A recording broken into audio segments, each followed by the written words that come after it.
A paz do Senhor a todos, que Deus venha abençoar, iluminar a sua vida e o seu entendimento. Eu gostaria muito de ler com você no livro do profeta Oséias, capítulo 4, no versículo 6. O meu povo é destruído, porque falta conhecimento. Porque tu rejeitaste conhecimento, eu também te rejeitarei como meu sacerdote. Visto que te esqueceste da lei do teu Deus, também eu me esquecerei de teus filhos. Prezado ouvinte da palavra de Deus, a Bíblia está falando, o profeta está dizendo que meu povo foi destruído porque faltou conhecimento. A nação de Israel, a nação do povo de Deus, o povo judeu, eles foram escolhidos por Deus para representar Deus aqui na terra. Escute o que eu vou dizer.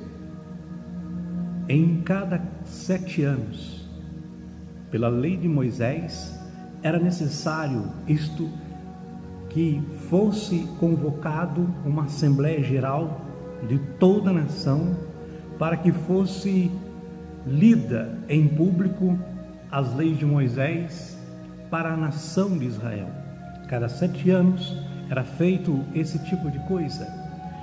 Causa interessante, o povo de Israel tinha o conhecimento de Deus, sobre a vontade de Deus, mas a questão é que a nação de Israel, eles tinham conhecimento, mas não tinha a prática da palavra. Hoje muitas pessoas citam a Bíblia de cor, falam ela de cor, decora ela como se fosse um best-seller, fala até bonito, mas não vive, não pratica a palavra de Deus. Não adianta você possuir o conhecimento da palavra se você não vem a obedecer a palavra de Deus. O que está dizendo aqui é que meu povo foi destruído porque faltou-lhe conhecimento. No original quer dizer que meu povo não praticou a palavra.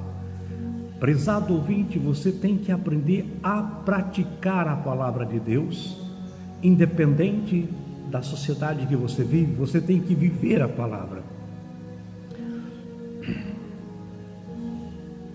Porque tu rejeitaste o conhecimento, eu também te rejeitarei. Muitas pessoas conhecem a palavra de Deus, mas rejeitam em praticar a palavra.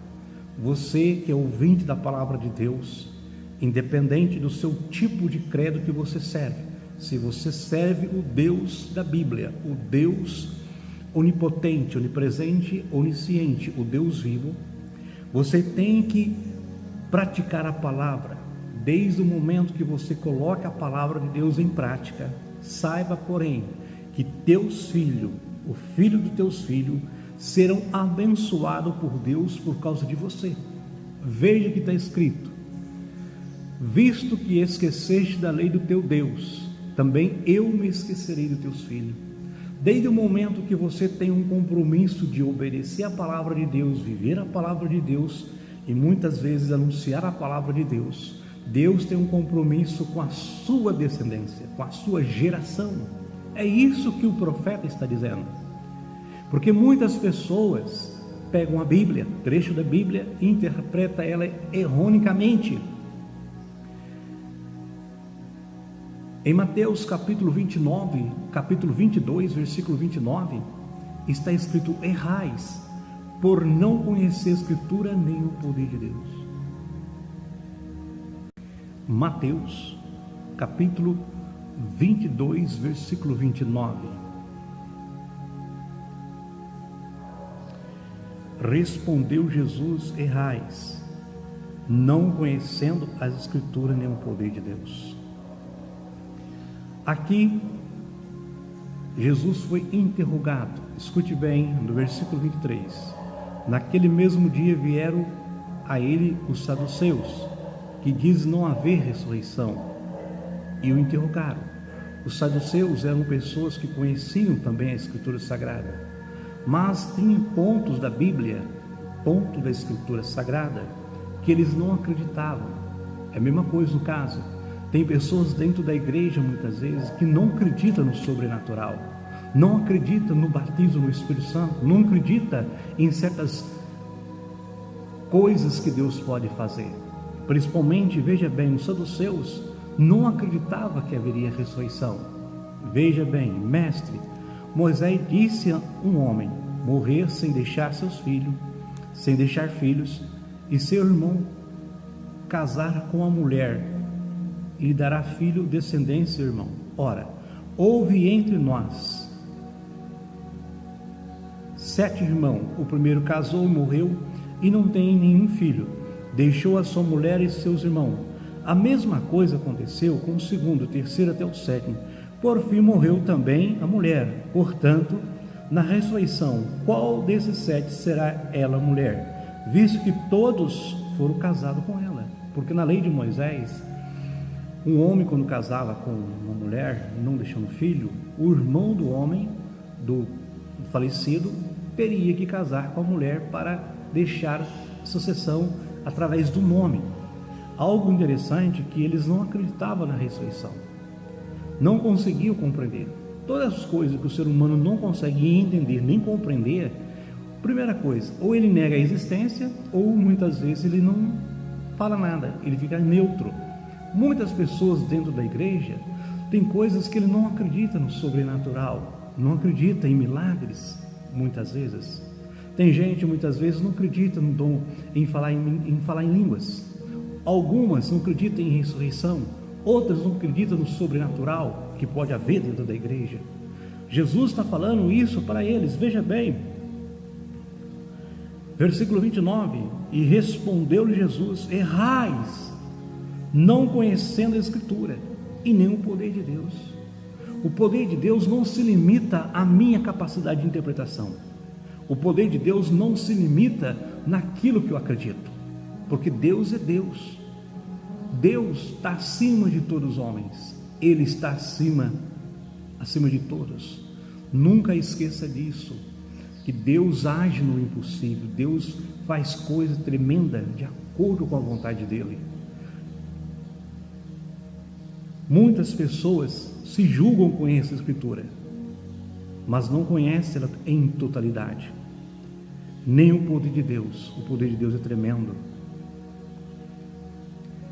Muitas pessoas falam que acreditam em Deus, professam, pregam a palavra de Deus, mas muitas vezes não acreditam na maneira de viver a palavra. Escute o que eu vou dizer agora para você. Em Tiago,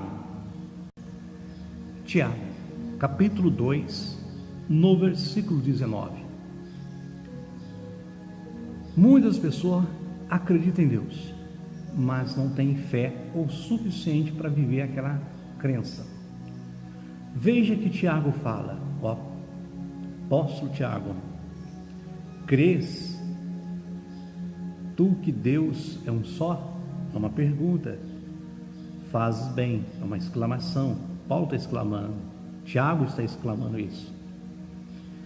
Os demônios também o creem e estremecem. Escute bem, os demônios creem e estremecem. Agora eu complemento, mas não obedece. Escute o que eu vou dizer para você. De acordo com a Bíblia, Satanás incorporou numa serpente, iludiu ela a comer da fruta proibida. Ele também tentou articular, pregar, tentar induzir Jesus ao pecado. Tem Mateus capítulo 4, versículo de 1 ao 10. Imagine bem, ele conhece a Escritura mais do que você, ele entende da Bíblia mais que você. Algo interessante que ele praticamente, vamos usar uma linguagem de hoje, ele foi um teólogo,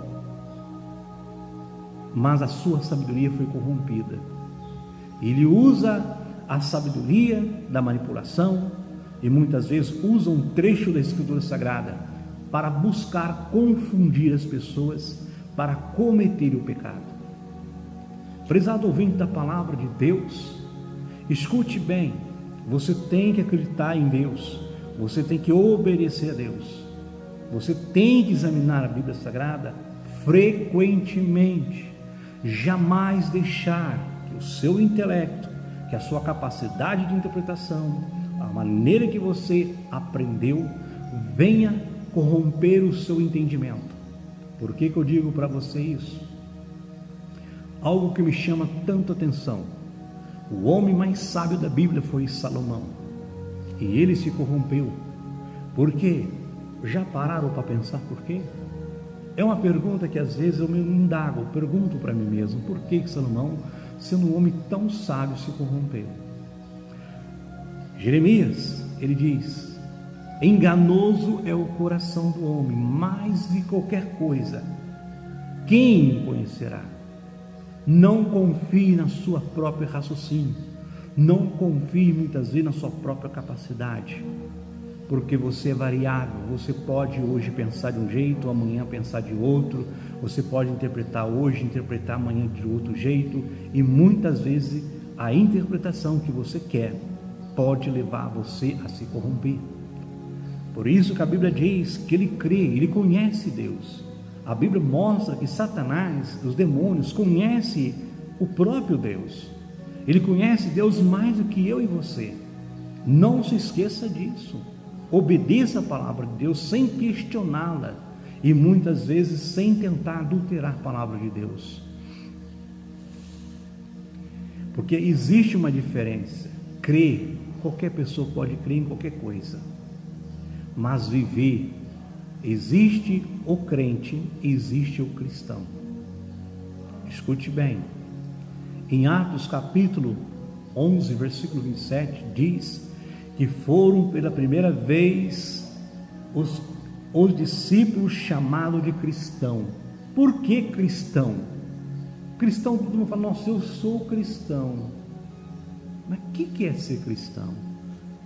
Ser cristão é aquela pessoa que obedece os mandamentos de Jesus, é aquele que faz a vontade de Jesus, segue as suas pesadas. São aquelas pessoas que obedecem sem questionar. Hoje as pessoas estão dentro da igreja questionando as ordens divinas, questionando a Bíblia, e muitas vezes levando muitas pessoas ao mesmo ato de dúvida. Escute bem, nós vamos ter que nos apresentar diante de Cristo no dia do julgamento. Não se esqueça, gente, Jesus é o Salvador. Obedeça suas palavras.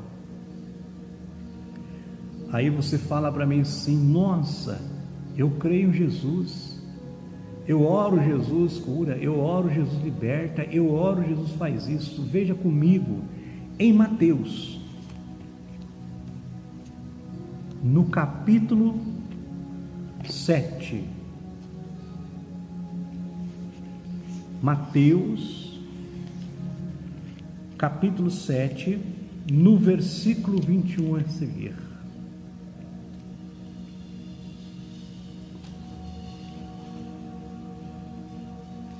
Nem todo que me diz Senhor, Senhor entrará no reino do céu, mas aquele que faz a vontade de meu Pai que está no céu.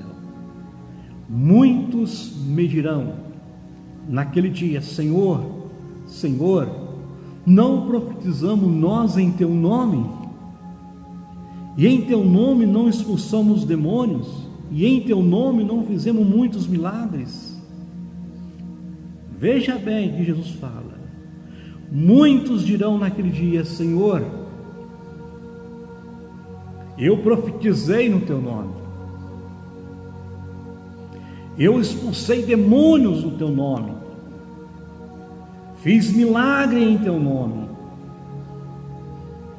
Então quer dizer que eu estou salvo só por causa que Deus me usa nos dons? Está equivocado. Vigia, meu prezado amigo, meu prezado irmão. Não estou aqui para te julgar a sua vida, o que você faz ou deixa de fazer, o problema é seu. Eu estou aqui para te alertar. Você pode pregar bonito, você pode orar bonito, você pode ver a igreja toda pegar fogo no poder de Deus. Mas se você não viver a palavra de Deus, lá no céu você não vai entrar. Veja que Jesus disse, no versículo 21, voltando, parte final do versículo: entrará no reino do céu, mas aquele que faz a vontade de meu Pai que está no céu. Fazer a vontade de Deus é obedecer a sua palavra. Entendeu? Compreendeste o que quer dizer? Muitos pastores vão ser julgados por Deus, muitos missionários, muitas pessoas vão perder a salvação por bobeira. Não estou aqui para julgar ninguém, eu estou aqui para dizer a palavra de Deus. Escute, no versículo 23, então lhe direi claramente, nunca vos conheci, afastai-vos de mim, vós que praticais a iniquidade. Você sabe o tipo de pecado que você tem cometido, você sabe o tipo de pecado que você tem praticado, e Deus tem te cobrado, e muitas vezes você tem ignorado a voz do Espírito Santo, a voz de Deus. Muitas vezes Deus tem levantado pessoas para te ir até você, para te aconselhar, para te orientar, para não viver na prática do pecado. Não, eu prego para multidões, eu oro, Jesus cura. Não ignore a palavra. Voltando, Senhor, eu fiz maravilha no teu nome. Senhor, eu expulsei demônios no teu nome. Senhor, eu fiz um morto levantar no teu nome. Que Deus continue te abençoando, mas não esqueça que Deus quer mais de mim, de você, é obediência e prática da palavra. Você pode pregar para a multidão, talvez a multidão se salva, mas você se perde. Paulo diz para Timóteo,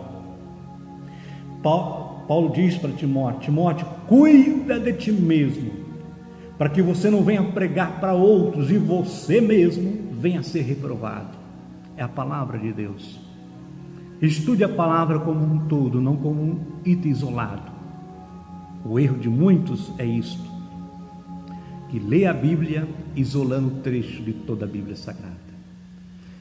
Prezado amigo da palavra de Deus, não adultere a palavra de Deus para agradar família, filhos, parentes, amigos. Não faça isso, não cometa o ato de adultério espiritual. Eu estou falando porque tem muitas pessoas que estão distorcendo a Bíblia para agradar a multidão. Não faça isso, você está correndo o risco de perder a salvação. Sabe qual o motivo? Uma doença, ela não chega a bater na porta da sua casa. A morte não pede licença para entrar. E Jesus não diz a hora e o momento que vai voltar. Vão num momento desse, essa aventura que você está tendo na sua vida, Jesus vem e você fica, não te deu tempo para se reconciliar. Pare para pensar com isso, não brinque. Não brinque de ser crente, porque Deus não brinca de ser Deus. Não esqueça disso. E Deus vem abençoar, iluminar a sua vida, em nome de Jesus.